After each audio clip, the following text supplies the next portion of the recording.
À tous, aujourd'hui je vais vous faire une petite vidéo sur la calibration des efforts de fractionné et l'usage du profil de puissance, enfin comment utiliser cet outil-là euh, pour calibrer vos entraînements. Donc ça se veut très pratique, hein, c'est simplement, enfin, dans des termes beaucoup plus simples, c'est simplement déterminer quelle puissance utiliser ou quelle puissance cible utiliser quand vous êtes sur le terrain et que vous voulez progresser, que vos séances de fractionné soient utiles pour progresser. Alors, c'est applicable aux séances de fractionné, mais c'est aussi applicable à des séances plus longues. Aujourd'hui, je vais me limiter aux séances de fractionné. Donc, on va prendre l'exemple ici euh, de, d'un intervalle court, d'une séance de PMA avec intervalle court, donc avec typiquement 1 minute 30 d'effort, 45 secondes de récupération. Et le but, c'est de déterminer la puissance de travail, la puissance de récupération et le nombre de répétitions. On va aussi donner un exemple d'un autre exercice qui est très populaire euh, chez les cyclistes, que tout le monde connaît et pas forcément tout le monde réalise, c'est le Jiménez. Donc c'est 4 minutes d'effort I3 et 1 minute d'effort I5. Donc I3 qui est plutôt un tempo, un peu au-dessus de l'endurance de base, un effort entre un contre-la-montre et l'endurance de base, donc un effort d'endurance soutenu.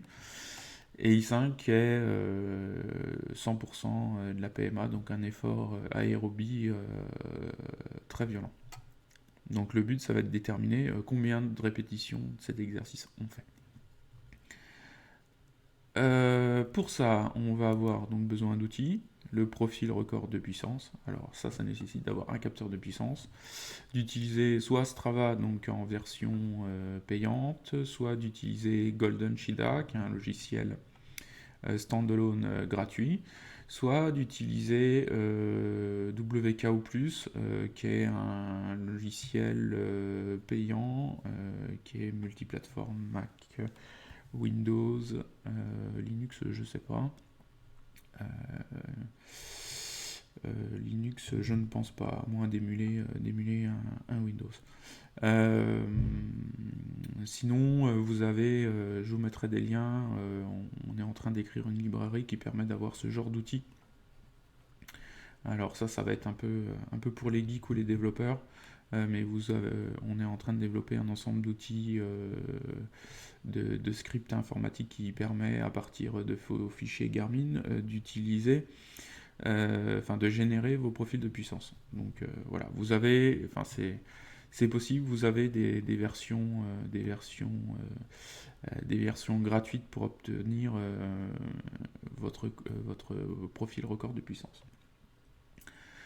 L'autre outil, c'est l'échelle Easy de Fred Grapp, qui vous permet de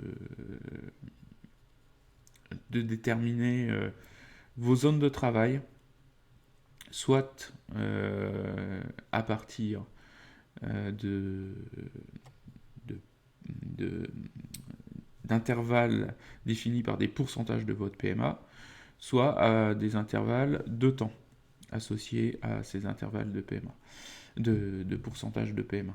Alors, et c'est là le but de la vidéo, c'est que ces zones sont définies en pourcentage de la PMA. Donc, par exemple, I4 entre 75 et 80% de la PMA. I1 entre 40 et 50% de la PMA, etc., etc. Le problème étant qu'il faut avoir à l'instant où on définit les puissances de travail de l'exercice, sa valeur de PMA. Alors on ne peut pas s'amuser à faire un test de PMA tous les 15 jours. C'est assez traumatisant, ça nécessite d'être frais au moment où on le réalise. Donc il faut trouver une manière indirecte de déterminer la PMA. Et ça, il n'y a pas de vraie méthode pour le faire. L'autre solution, c'est d'utiliser le profil de record de puissance des 6 dernières semaines, donc qui représente votre état de forme. Donc là voilà, ce profil record de puissance. Donc ici, c'est toutes les valeurs de 2015, mais il faut le représenter pour les 6 dernières semaines quand vous définissez votre exercice. Et on va déterminer à partir des temps, des intervalles de temps, en prenant le milieu de la zone. Alors, pour la PMA, on sait que la PMA, elle est située dans un intervalle de 5 à 10 minutes. On peut... Alors, les dernières recherches là-dessus montrent même que on est plus sur 6 minutes que sur 10. Donc, voilà. Donc, ce qu'on va faire, c'est prendre un temps entre 5 et 10 minutes et regarder sur le profil de record de puissance quelle puissance est associée à ce niveau-là. Donc, j'ai dit, on va simplifier, on va prendre 5 minutes. Voilà, et on voit que pour 5 minutes, j'ai 424 watts. Donc, ça veut dire que ma puissance de travail, moi je travaillais à 100% de la PMA, ma minute 30 d'effort, je vais la faire à 420 watts. Maintenant, il faut définir quel type de récupération. Alors, sur les intervalles courts, moi, je pars du principe qu'il faut faire une récupération complète. C'est-à-dire que le contre-exercice, c'est 45 secondes, ici, de récupération, doivent permettre réellement de récupérer et ne doivent être complètement dédiés à la récupération. Alors, il y a plusieurs écoles qui, au niveau de la définition du temps de récupération,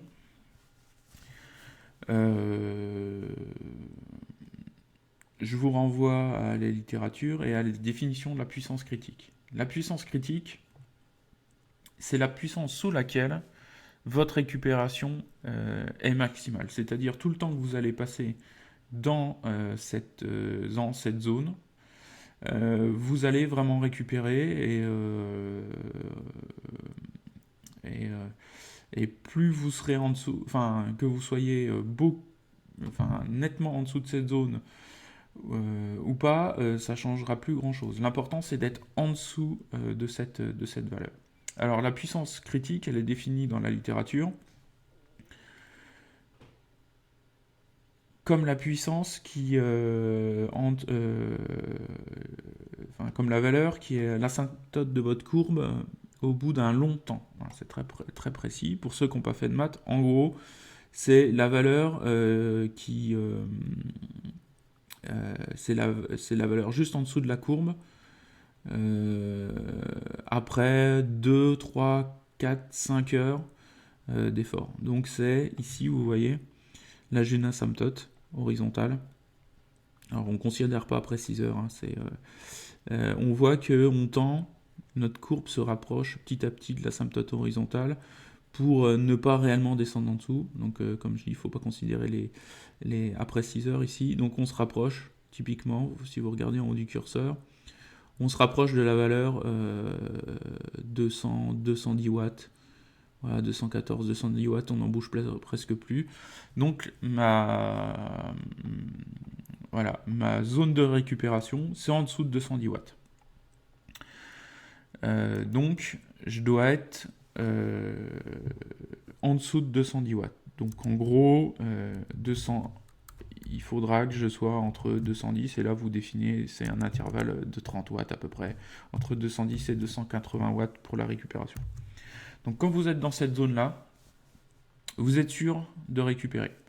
Donc c'est de la récupération complète par opposition à l'exercice du Jiménez où le contre-exercice n'est pas la récupération complète. Donc ça, on y reviendra juste après. Donc maintenant, reste à déterminer le nombre de répétitions. Alors, le nombre de répétitions. Donc on a pris 420 watts pour 5 minutes. Donc si vous avez fait un effort continu, 420 watts, vous ne pouvez pas le tenir plus de 5 minutes. Le but de l'exercice de PMA, c'est d'augmenter cette valeur qu'on peut tenir pendant 5 minutes. Donc il n'y a pas... y a le fait de faire du fractionné avec de la récupération, ça va vous permettre, mis bout à bout, si vous mettez, donc on travaille pendant 1 minute 30, si on travaille pendant 1 minute 30, on va pouvoir tenir plus longtemps que ces 5 minutes. Donc mis bout à bout, les intervalles de travail vont être de plus de 5 minutes. Alors c'est là où il faut connaître un peu votre athlète pour savoir combien de répétitions mettre. Donc si je fais 5 minutes divisé par 1 minute 30, ça fait 3, quelque chose. Donc ça veut dire qu'on doit faire plus de 3 intervalles. Alors oui, mais plus de 3, c'est pas une réponse complète, puisque nous, il nous faut un chiffre, c'est-à-dire jusqu'où on peut monter. Alors raisonnablement, sur cet exercice-là, vous pouvez monter jusqu'à plus de 50, enfin le temps critique, donc 5 minutes, plus 50%, grâce à la récupération. Donc ça veut dire que plus 50%, on peut aller jusqu'à 7 minutes 30. Et donc 7 minutes 30, ça vous fait à peu près entre 5 et 6 répétitions. Donc dans un premier temps, ça vous fait 5 tourons même. Vous faites 5 répétitions. Donc, et donc, ça, si vous le faites sur plusieurs semaines, en fait, votre athlète va, ou vous-même, si vous êtes votre propre entraîneur, va progresser. Et donc, cette valeur de PMA, ici, sur 5 minutes, qui est de 425 watts, ouais, c'est même 425, hein. C'était pas 420. Exactement, c'est 420 watts. En fait, cette valeur-là, votre athlète va progresser et il va monter 430, 435, 440 jusqu'à gagner un palier. Et donc, d'une semaine sur l'autre, le nombre de répétitions, alors soit vous augmentez cette valeur de travail, soit vous augmentez le nombre de répétitions. Moi, ce que je conseille, c'est sur 3-4 semaines d'augmenter le nombre de répétitions. C'est-à-dire de faire 5, de faire 6, de faire peut-être 2 blocs de travail, donc 2 x 5, 2 x 6, avant, et il aura franchi un palier avant de passer sur 20 watts de plus, 440 watts par exemple. Donc voilà un peu la méthodologie pour définir ce genre de choses. Alors, maintenant on va passer au Jiménez. Alors le Jiménez, c'est un grand classique utilisé, démocratisé encore une fois par Fred Grapp. Et donc ça consiste en 4 minutes de travail en I3, donc un tempo rapide, suivi d'une minute à 100% de la PMA, donc en I5. Et donc, vous pouvez le voir, il n'y a pas de récupération complète, contrairement à l'exercice d'avant. La récupération, c'est une récupération incomplète. Et donc, vous allez c'est un exercice qui va être compliqué parce que petit à petit, la fatigue va s'accumuler et ça va devenir de plus en plus dur. Alors, c'est là l'intérêt d'utiliser le profil record de puissance, c'est que le Jiménez, si vous regardez dans la littérature, on vous dit de faire 9 répétitions, donc c'est-à-dire pendant 45 minutes. La durée de l'effort, c'est pendant 45 minutes. Alors je défie n'importe quel athlète non élite ou non professionnel de réaliser cet exercice la première fois pendant 45 minutes. C'est quasiment impossible. Et donc, tout simplement parce que quand vous définissez vos zones, si vous vous basez sur les pourcentages de PMA, il y a de grandes chances que vous réalisiez une bêtise. Donc, soit une zone trop élevée, soit une durée d'exercice qui n'est pas adaptée à vos zones. Donc, c'est pour ça que d'utiliser le profil record est une bonne idée. Donc, on va déjà définir ce qui est simple. Donc 100% de la PMA. Bon, comme tout à l'heure, on va dire que c'est 5 minutes, 425 watts.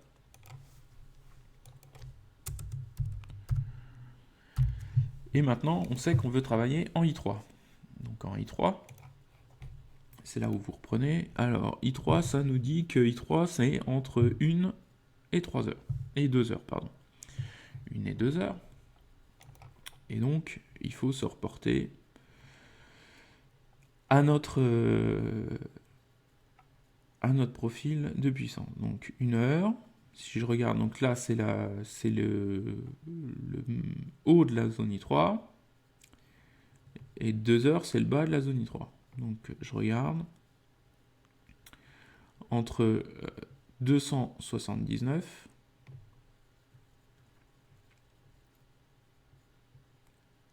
et 238 watts.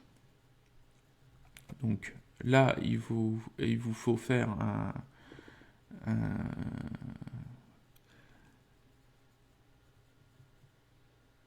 un choix. Alors, pourquoi il faut mieux faire comme ça que de se baser sur les pourcentages? Ben, simplement parce que si vous faites 425, vous passez sur 425.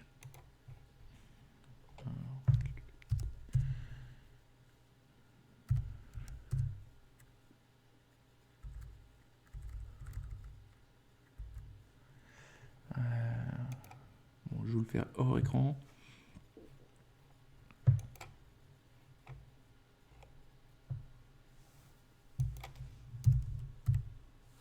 Voilà.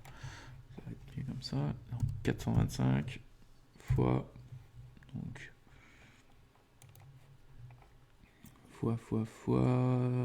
alors, fois 75%.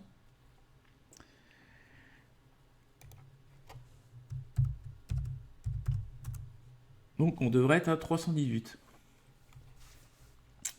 Et si on utilise cette courbe et qu'on regarde pendant 1 heure, on a 280. Et pendant 2 heures, 240. Donc on peut dire qu'on peut taper au milieu de la zone, donc à 260 watts pour la récupération. Donc 260 watts, 260 watts au lieu de 315 watts. Voilà. L'intérêt, il est simplement résumé à ces deux. Je vous l'affiche simultanément. Voilà. Donc, si on prend la valeur 1h30, on a 260 watts en I3 et 318 watts avec le calcul théorique basé sur la PMA. Et ça, c'est lié au fait que chaque athlète est différent. Les capacités d'endurance ne sont pas les mêmes pour les zones, pour les zones I5. Chaque athlète n'a pas la même fonction de décroissance. et donc on ne peut pas appliquer bêtement les formules définies, enfin, bêtement entre guillemets, c'est mieux que rien, mais les formules définies dans l'échelle easy, alors easy ou autre, hein, je prends celle-là parce que c'est la plus connue, mais il y a d'autres et le problème ce sera le même. Donc voilà, donc en I4, notre récupération c'est 260 watts. Alors que si vous étiez basé sur l'échelle easy, vous auriez 315 watts. Voilà la différence. Et donc là, 50 watts de différence, c'est pas la peine de vous dire qu'il y en a un, vous avez des chances de finir l'exercice, et l'autre, aucune chance de finir l'exercice. Parce que là, vous allez accumuler une énorme fatigue, et pas dans l'autre. Donc il nous reste la durée de l'exercice. Alors, la durée de l'exercice, là c'est beaucoup plus complexe, parce qu'il y a la fatigue du jour de l'exercice, il y a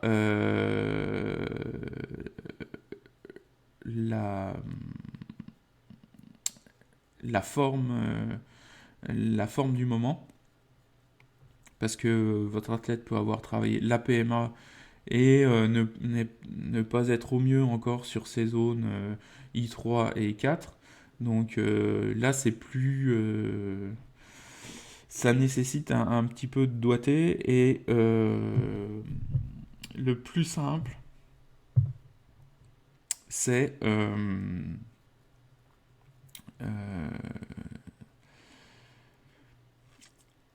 enfin, il y a deux écoles qui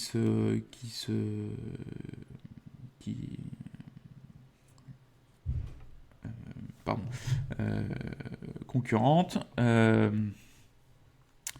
La première, c'est de faire l'exercice jusqu'à... d'arrêter l'exercice, en fait, quand l'athlète ne peut plus maintenir ni le contre-exercice, ni l'exercice. Donc soit l'un, soit l'autre, il peut plus maintenir. Il demande à ce qu'on baisse la consigne de watts, et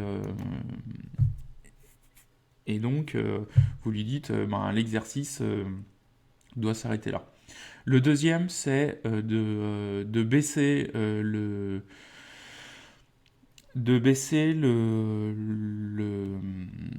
la consigne de watts dès qu'il commence à vous dire oulala, c'est compliqué, je peux pas aller au bout comme ça, faut réduire, et donc vous réduisez la consigne de watts et vous arrêtez. Alors là, c'est complexe. C'est complexe et il n'y a pas de réponse toute faite, ça dépend de l'athlète, de la forme du moment, et surtout de ce que vous voulez lui faire travailler le lendemain. Alors, ça dépend de l'athlète parce que ça dépend de son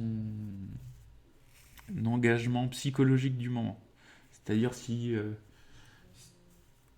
n'est pas capable à ce moment précis de la saison de s'arracher, c'est pas forcément la peine d'insister. Il faut plutôt lui dire ok, bon, c'est bon, t'as fait ton maximum, tu continues. Alors que pour un autre athlète,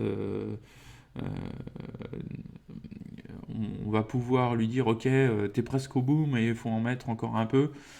Donc voilà, là c'est plus complexe.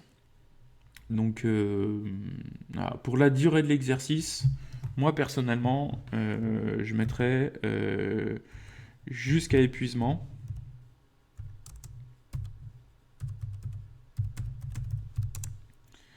Sans dépasser 45 minutes. De toute façon,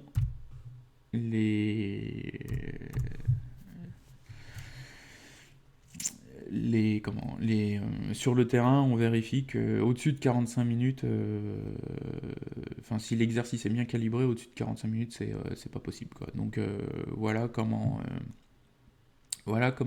calibrer votre Jiménez. Et ben voilà, je vous ai montré comment utiliser cette courbe de puissance, quels en sont l'intérêt, enfin même les intérêts. Le gros intérêt, c'est de pouvoir déterminer les bons temps de récupération euh, à partir de la courbe et non pas à partir d'intervalles basés sur les pourcentages. C'est-à-dire que vraiment il y a de la personnalisation vis-à-vis de votre athlète, c'est-à-dire que les zones de récupération sont données par les données de l'athlète et non pas que basées sur sa PMA. Ce qui simplement voudrait dire que l'athlète n'est un système qui n'est représenté que par une valeur, sa PMA. Il y a plein de, il y a plein de, il y a plein de paramètres qui définissent l'athlète. C'est bien plus compliqué que de vouloir le représenter par une seule variable qui est la PMA. Et donc le, le profil de puissance permet euh, de, euh, de faire de meilleures modélisations de simples zones basées sur des puissances de PMA. Donc voilà, je vous mets toutes les références nécessaires, soit dans l'article que vous aurez sur VeloTrainer, soit en commentaire. Et puis si vous avez des questions, vous les mettez en commentaire ou en commentaire sur VeloTrainer. Et puis j'y répondrai. N'hésitez pas à poser des questions sur des choses qui ne sont pas assez claires. On pourrait en faire d'autres vidéos par la suite ou d'autres articles par la